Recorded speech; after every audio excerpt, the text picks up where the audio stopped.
오늘 예배 자리에 나온 여러분을 주의 이름으로 환영하고 또 축복합니다. 우리 옆에 계신 성도들과 우리 인사 한번 할까요? 우리 축복합니다. 또 사랑합니다. 우리 한 번 더 고백하십시다. 우리는 승리자입니다. 우리는 승리자입니다. 할렐루야. 우리는 승리자입니다. 앞으로 승리할 것이 아니라 또 과거에 승리한 것도 아닙니다. 우리는 이미 승리했고 또 우리의 승리는 앞으로 쭉 계속될 겁니다. 여러분, 과거에 승리하고 성공한 거 이거는 아무런 의미가 없습니다. 내가 과거에 어떠했다, 내가 과거에 이런 사람이다, 이게 중요한 게 아니죠. 그리고 나중에 먼 미래에 내가 승리하게 될 것도 이게 의미가 없습니다. 나는 지금 이렇게 살아도 나 미래에는 나는 잘 될 거야, 이것도 의미가 없습니다. 즉 지금이 중요합니다. 그런데 지금 우리는 승리자이고 우리는 또 승리했고 그리고 우리는 계속해서 승리하고 있습니다. 이러한 마음으로 우리가 하루하루 살아가기를 축복합니다. 여러분들은 아침 몇 시에 기상을 하십니까? 새벽 예배 오시는 분들은 새벽 예배 시간보다 최소 30분 전에는 일어나야 합니다. 직장을 다니는 분들은 출근 시간에 늦지 않게 기상할 것이고 또 학생들은 수업 시간에 늦지 않도록 미리미리 기상을 해야 합니다. 그런데 일찍 일어난다는 것이 이게 쉽지 않습니다. 알람 시계를 맞춰놔도 듣지 못할 때가 있죠. 저도 새벽 예배를 위해서 이 알람을 1분 간격으로 알람 시계 2개를 맞춰놓고 잠을 잡니다. 핸드폰이 2개가 있습니다. 하나는 알람만 쓰는 것이고 하나는 이제 제가 쓰는 핸드폰인데 1분 간격으로 2개를 맞춰놓고 자는데 어떨 때는 듣지 못할 때도 있습니다. 어떨 때는 1분만 더 자야지 하면서 끄고 1분 이렇게 할 때도 있습니다. 어떨 때는 분명히 울렸는데 아마 제가 껐을 겁니다. 그래서 안 울렸나 생각을 하는데 살펴보면 껐습니다. 그런데 기억이 잘 안 날 때도 있죠. 이렇게 새벽 예배에 나온다는 것은 목사도 쉽지가 않습니다. 그래서 정말 하루도 빠지지 않고 새벽 예배에 오시는 성도들을 보면 존경스럽기까지도 합니다. 특히 아침잠이 많은 분들은 이 새벽에 일어난다는 게 쉽지가 않습니다. 이 혼자 있는 새벽 4시의 힘이라는 책이 있는데 이 책을 보면 일찍 일어나는 습관 만드는 법을 6가지로 설명을 합니다. 먼저는 기상 목적을 분명히 하라. 둘째, 최초의 5분을 버텨라. 셋째, 일정을 미리 계획하라. 넷째, 새벽 기상 동료를 찾아라. 일단 일어나라. 자신감을 갖고 포기하지 말라. 이유가 어찌되었든 아침 일찍 일어난다는 것은 여러 가지 면에서 좋습니다. 왜냐하면 하루가 길어진다는 장점이 있습니다. 세계적인 CEO들을 보면 모두 다 일찍 일어나는 사람들입니다.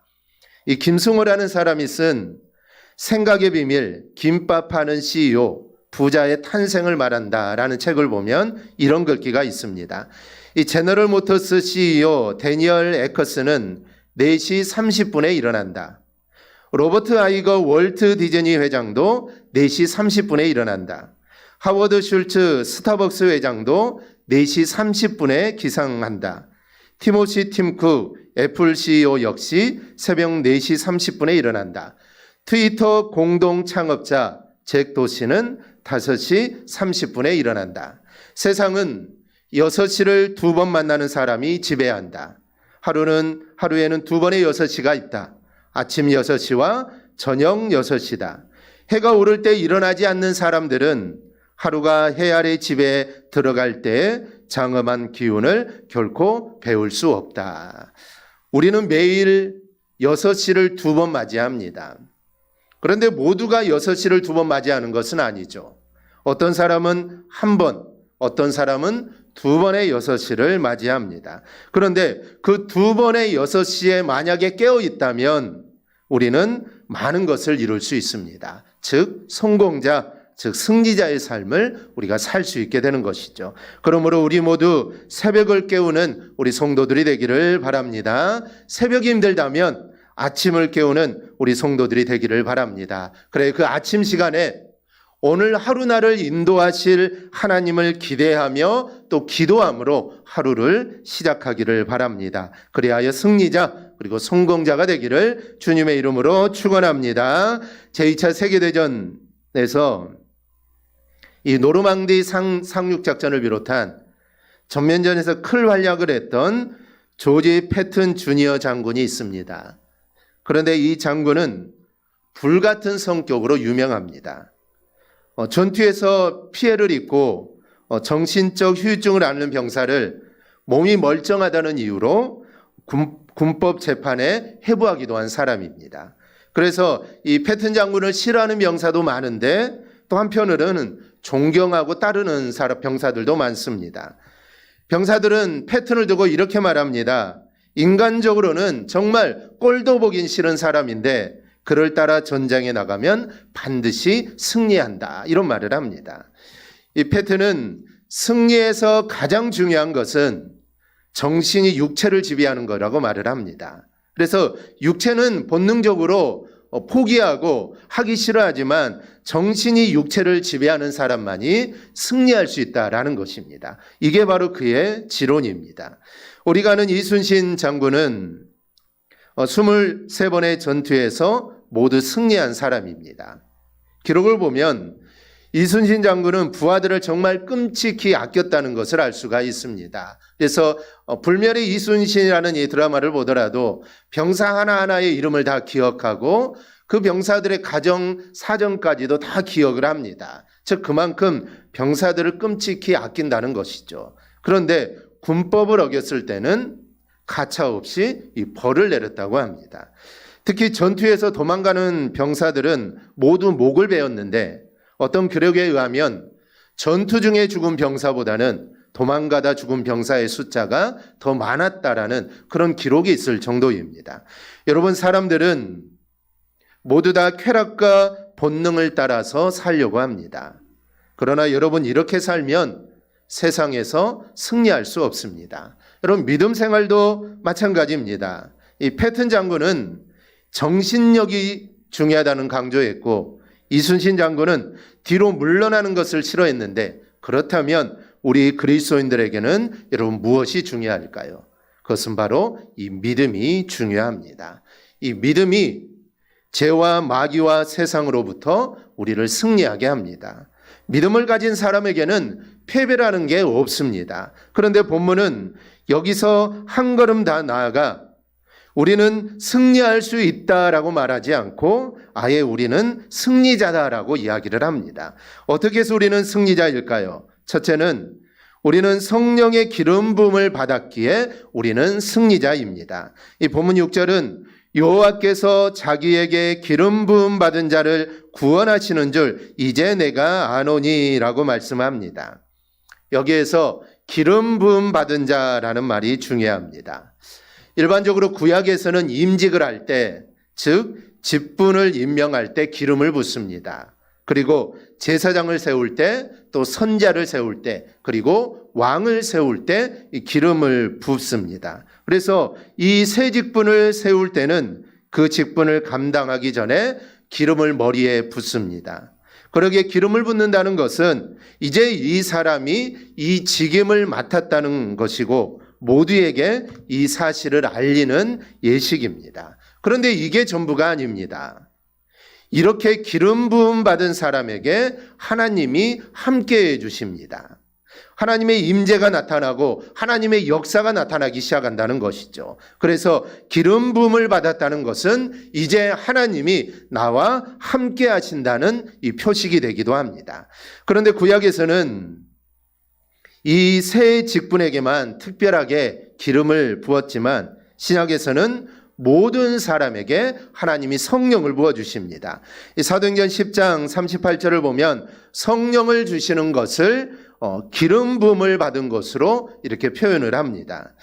제가 구약에서 기름을 머리에 붓는 행위는 하나님의 임재하심과 하나님의 역사하심이라고 말씀드렸는데 사실 하나님의 임재가 기름 붓는 것보다 더 중요합니다.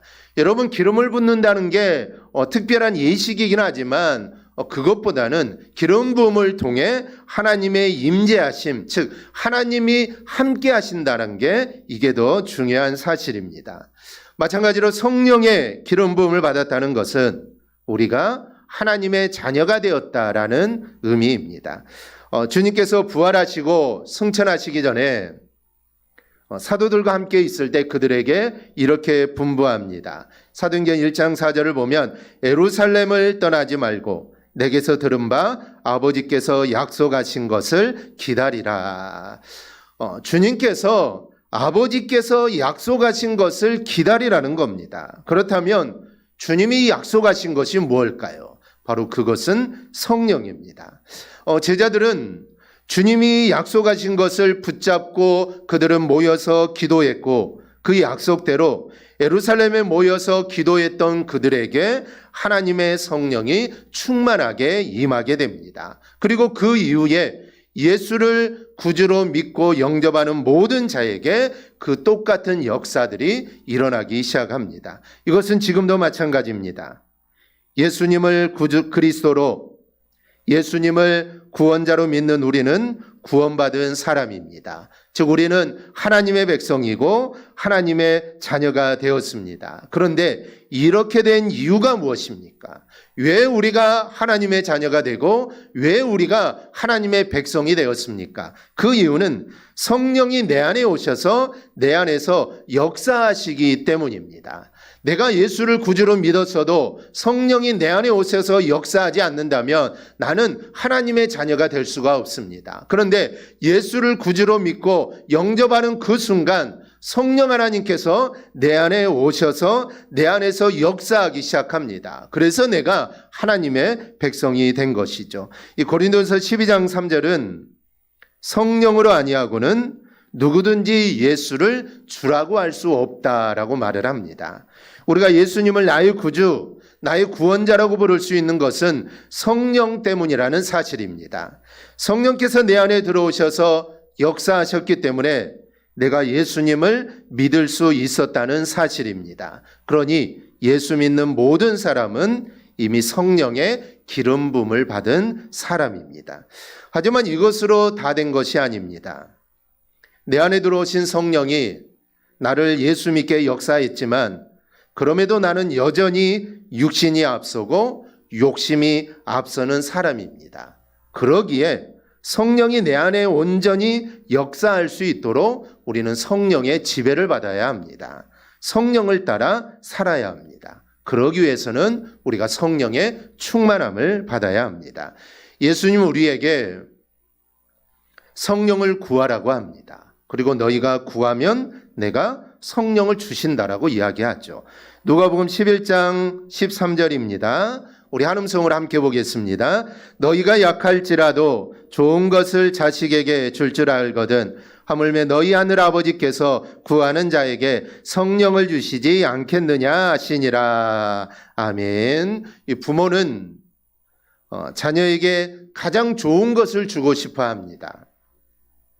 자신은 못 먹고 못 입어도 자녀들은 최고로 먹이고 또 최고로 좋은 것을 입히려고 하죠. 하나님도 마찬가지입니다.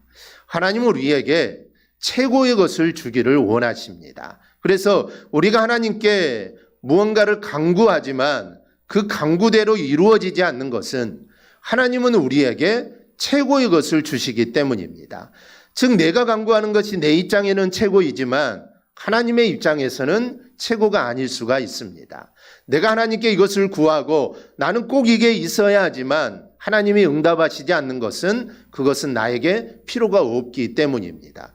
그런 것은 아무리 하나님께 간구해도 하나님은 주시지 않습니다. 왜냐하면 하나님이 그게 나에게 최고의 것이 아니라는 것을 아시기 때문에 그 기도에는 절대로 응답하지 않는다는 것이죠. 그래서 기도에도 노라는 것입니다. 아니야 아니야 라고 하시는 것이죠.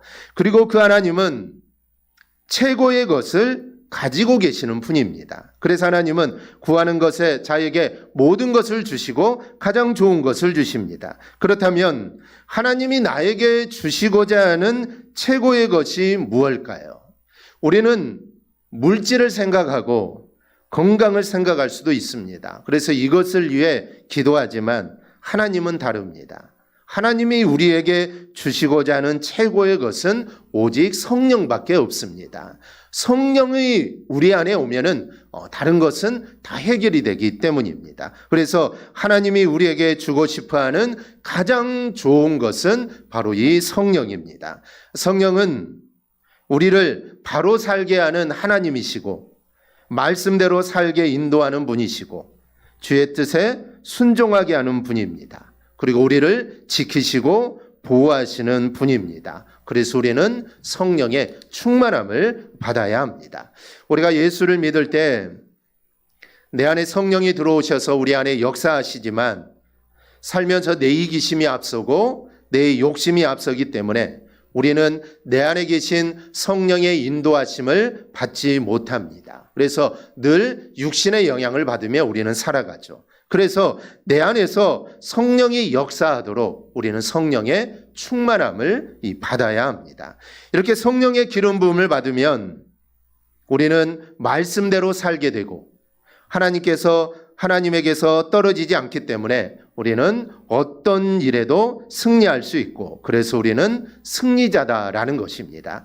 그리고 더 중요한 것은 이런 사람은 절대로 성령께서 떠나가시지 않습니다.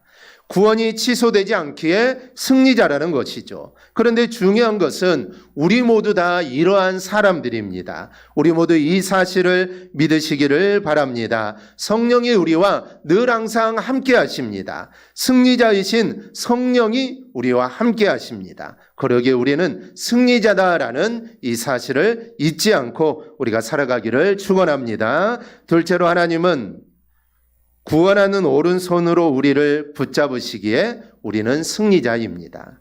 본문 6절을 보면 오른손에 구원하는 힘으로 붙잡아 주신다라고 말씀을 합니다. 그런데 이 말씀을 공동번역에는 이렇게 번역합니다. 오른손 힘차게 뻗어 승리 주심을. 즉 하나님은 오른손으로 우리를 붙잡아 주시기 때문에 우리는 승리자다라는 말씀입니다. 이 성경에서 오른손은 능력을 상징합니다. 시편 118편을 보면 여호와의 오른손이 높이 들렸으며 여호와의 오른손이 권능을 베푸시는도다. 또 이사야 41장을 보면 나 여호와 너희 하나님이 내 오른손을 붙들고 내게 이르기를 두려워하지 말라 내가 너를 도우리라. 그런데 이 기름 부음을 받은 사람을 하나님은 오른손으로 구원하신다는 사실입니다. 그래서 우리는 승리자입니다. 그런데 우리의 현실을 보면 그렇지 못하죠.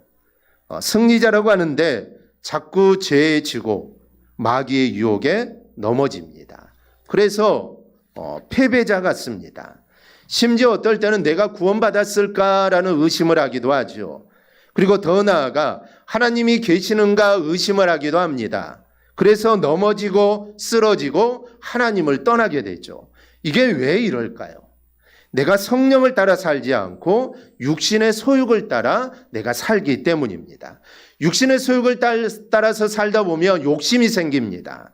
이기심이 가득하죠. 마귀의 영향을 받게 된다라는 것이죠. 그런데 여러분, 설령 내가 그렇더라도 여러분 걱정하지 않기를 바랍니다. 나는 몰라도 내 눈에 보이지 않아도 하나님의 권능의 오른손으로 하나님은 나를 붙잡고 계십니다. 그러니 그 하나님을 의지하고 하나님을 바라보며 살아갈 수 있기를 바랍니다. 우리는 살면서 믿음이 약해지고 흔들릴 때가 많습니다. 어떨 때는 믿음이 참 대단한 것 같은데 또 어떨 때는 믿음이 약해져서 흔들릴 때가 많습니다. 하지만 나만 그런 게 아닙니다. 여러분 아브라함을 보십시오. 하나님의 약속을 믿고 가나안에 갔는데 하나님께서 가라한 곳에 갔으니 좋아야 하는데 아주 가뭄이 심합니다. 그래서 아브라함은 생각하죠. 여기가 아닌가, 하나님이 가라한 곳이 여기가 아닌가 생각하고 밑으로 내려가다가 애굽까지 내려가게 됩니다. 그리고 애굽에서 자신의 아내를 동생이라고 속이고는 죽을 위기에 처하게 되죠. 다윗을 보십시오. 그는 말년에 하나님을 의지하지 않고 군사를 의지하려고 신하들이 정말 반대에도 불구하고 그는 인구조사를 합니다. 그러다 하나님의 책망과 징계를 받게 되죠. 엘리야는 어떻습니까? 하나님을 위해 일하다가 너무나 지쳐서 낙심되자 한 로뎀나무 아래에 앉아서 여호와여 넉넉하오니 지금 내 생명을 거두시옵소서, 즉 자신을 죽여달라는 것입니다. 하나님의 선지자가 하나님의 일을 하다가 힘들다고 좀 어렵다고 자신을 죽여달라는 것이죠. 이 모습은 적어도 우리가 생각하는 엘리야의 모습은 아닙니다. 그러나 엘리야도 사람이기 때문에 약해져서 고통을 호소하는 겁니다. 아브라함도 다윗도 모세도 사람이니 순간적으로 이렇게 약해지고 의심하고 낙심할 수가 있다라는 사실입니다. 그런데 하나님은 그들이 약할 때 능력의 오른손으로 붙잡아 주십니다. 그리고 이들은 이 사실을 알았습니다. 순간순간 깨닫죠. 그러기에 다시 일어설 수 있었고 결국은 승리자로 이름을 남기게 됩니다. 무리를 걸어오시는 주님을 보고 베드로가 자신도 무리를 걷게 해달라고 주님께 간청을 합니다. 그러자 주님이 그래 와라라고 하자 베드로가 무리를 걷습니다. 그런데 바람을 보고 무서워 물에 빠져들어가죠. 그런데 그때 주님이 베드로를 그냥 내버려 두지 않으시고 즉시 손을 내밀어 그를 건져주십니다. 여러분 우리도 마찬가지입니다. 분명 하나님은 보이지 않는 능력의 오른손으로 나를 늘 붙잡고 계십니다. 어려움에 처할 때 그리고 죽을 위기에 처할 때 우리 주님께서는 우리를 내버려 두지 않으시고 즉시 손을 내밀어 우리를 잡아주십니다. 그러니 우리도 아브라함처럼 다윗처럼 엘리야처럼 결국 모든 일을 이기고 우리는 승리자가 될 수가 있습니다. 우리가 이 사실을 잊지 않기를 바랍니다. 셋째로 하나님은 우리의 기도에 응답하시기에 우리는 승리자입니다. 본문 6절 하반절을 보니 하늘에서 기름 부음 받은 자의 기도에 응답하신다라고 말을 합니다. 이게 정말 은혜가 되고 위로가 되고 힘이 되는 말씀입니다. 나의 말을 들으시고 나의 말에 응답하시는 하나님이십니다. 요즘에는 사람들이 말을 하려고 하지 들어주는 사람이 별로 없습니다. 그래서 잘 들어주는 사람이 인기가 있습니다. 사람은 자신의 형편과 생각을 말만 하기를 원하지 들어주는 사람이 없으니 잘 들어주는 사람이 인기라는 것이죠. 한 통계를 보니 자살을 결심하고 이 자살을 하려는 사람들은 그의 말을 들어주는 사람만 있어도 95% 이상 자살을 하지 않겠다라고 말했다고 합니다. 누가 나의 이야기를 들어주는 것만으로도 이게 힘이 되는 겁니다. 그런데 하나님은 내 말을 들어주고 들어주는 것으로 끝나는 것이 아니라 거기에 응답까지 해주십니다. 물론 여기에 응답은 기도의 응답입니다. 선한 응답이고 아름다운 응답입니다. 그러니 이 말씀이 우리 모두에게 여러분 얼마나 힘이 됩니까? 여러분 기도가 정말 좋은 것은 하나님이 나의 모든 이야기를 다 들어주기 때문입니다. 우리가 기도하다가 때로 푸념도 하고 화를 내거나 서운함을 말하기도 합니다. 심지어는 짜증을 내기도 하죠. 너무나 속상하고 힘들거나 억울하면 기도하다가 울기도 합니다. 그런데 하나님은 그 소리를 다 들어주신다는 것이죠. 만약에 사람에게 한번 그렇게 해보십시오. 짜증내고 원망하고 울고 그러면 사람은 처음에는 좀 들어주다가 금방 돌아설 것입니다. 그리고 충고를 하겠죠. 책망을 할 것입니다. 그런데 하나님은 그렇지 않는다라는 것이죠. 하나님에게는 그럴 일이 없습니다. 오히려 에레미야 33장 3절에서 너는 내게 부르짖으라 내가 내게 응답하겠고 내가 알지 못하는 크고 은밀한 일을 내게 보이리라 라고 말씀을 합니다. 즉 부르짖으면 응답하겠다는 것입니다. 이렇게 간절히 부르짖은 사람이 있는데 그 사람이 한나가 있습니다. 이 사무엘상 1장을 보면 엘가나의 부인이었던 한나가 아이를 낳지 못합니다. 그런데 다른 아내인이 분인나라는 여인이 아이를 낳았는데 그때부터 한나를 무시하는데 얼마나 무시하는지 멸시하는 수준입니다. 그래서 한나가 얼마나 억울하겠습니까? 그래서 하나님 앞에서 통곡하며 기도합니다. 자신에게도 아들을 달라는 것이죠. 그래서 나의 이 서운함, 이 억울함을 풀어달라는 것입니다. 얼마나 간절하게 기도하는지 입술만 달싹거릴 정도죠. 그런 한나의 기도를 들은 엘리는 한나가 술 먹고 술주정하는 것으로 생각하고 그녀를 책망합니다. 그러나 하나님은 그 본심을 다 아셨습니다. 그래서 하나님은 그 기도에 응답하셔서 사무엘을 낳게 하시고 후에 5명의 자녀를 더 낳게 해주십니다. 이렇게 하나님의 은혜를 입은 한나가 사무엘상 2장 1, 2절에서 이렇게 기도하며 찬양합니다. 우리 한음성을 함께 보겠습니다. 한나가 기도하여 이르되 내 마음이 여호와로 말미암아 즐거워하며 내 뿔이 여호와로 말미암아 높아졌으며 내 입이 내 원수들을 향하여 크게 열렸으니 이는 내가 주의 구원으로 말미암아 기뻐함이니이다. 여호와와 같은 거룩하신 이가 없으시니 이는 주밖에 다른 이가 없고 우리의 하나님 같은 반석도 없으심이니이다. 아멘. 하나님은 이렇게 기도를 들으시고 응답하시는 분입니다. 나에게도 동일합니다. 그래서 우리는 든든한 배경이 있습니다. 그 배경은 나의 기도를, 나의 모든 말을 들으시고 응답하시는 하나님이십니다. 그래서 우리는 승리자입니다. 우리는 성령의 기름 부음을 받아 하나님의 자녀가 되었기 때문에 우리는 승리자입니다. 우리는 하나님의 구원하는 오른손으로 우리를 붙잡아 주시기 때문에 여러분 우리는 승리자입니다. 하나님께서 우리의 기도에 응답하시기 때문에 저와 여러분은 승리자입니다. 세상에는 돈이 없으면 루저라고 하고 패배자라고 말을 합니다. 얼마 전 포털 뉴스에 이런 글이 떴습니다. 소개받은 남자의 월급이 세후 370만 원이었다. 남자가 이 월급으로 여자를 만나러 왔다는 게 이게 무슨 말씀일까요? 무슨 말일까요?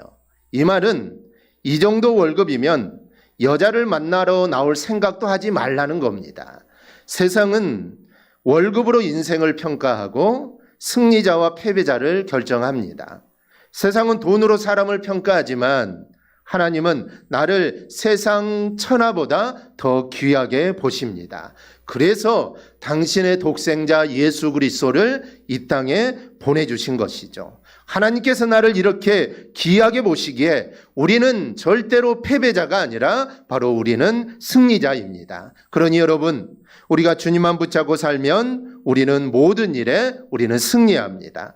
어렵고 힘든 이 세상에 사는 동안 여러분 의지할 것은 오직 하나님밖에 없습니다. 그 하나님을 붙잡고, 즉 어떤 어려움 속에서도 그 하나님만을 붙잡고 나아가면 우리는 승리하게 되고 우리는 반드시 이기게 됩니다. 그러니 이기게 하시는 하나님을 붙잡고 하나님을 바라보며 사는 우리 성도님들이 되시기를 주님의 이름으로 축원합니다. 아멘. 기도하겠습니다.